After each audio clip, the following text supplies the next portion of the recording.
তো hello guys, welcome to my channel Wong villa.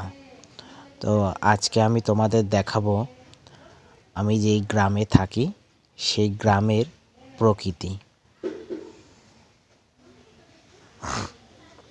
তো আমার একটু ঠান্ডা লেগেছে, তাই গলার আওয়াজটা একটু অন্যরকম বোঝা যাচ্ছে। তো চলো দেখতে থাকো। এই হলো আমাদের গ্রাম, এ হলো একটা ফাঁকা মাঠ, এখানে বিকেলে সবাই খেলে। আর এই যে দেখো, মাঠের পাশেই বাগান, সবজির বাগান, সেখানে ছিম ধরে আছে।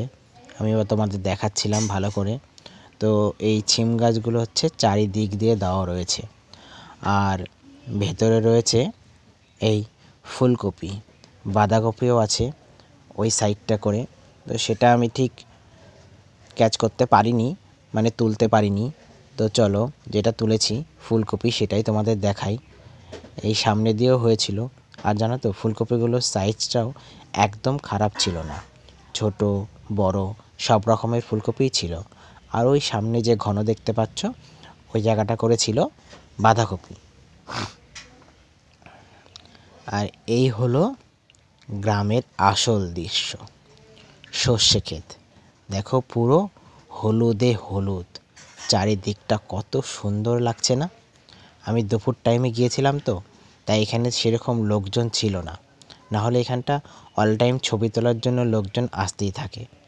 এই হলো দুটো সর্ষে ক্ষেতের মধ্যে আল, জমির আল, যেখান দিয়ে যাওয়া আসা করা হয়। দেখতে পাচ্ছ জমিটা কত সুন্দর লাগছে, শুধু হলুদ আর হলুদ। এই যে দেখো, তোমাদের গ্রামেও যদি এরকম হয়, এরকম সর্ষে ক্ষেত থাকে বা এরকম দৃশ্য থাকে, তো তোমরা আমাকে কমেন্টে জানাতে পারো। তো চলো একবার পুরো জায়গাটা তোমাদের একটু ঘুরিয়ে দেখাই।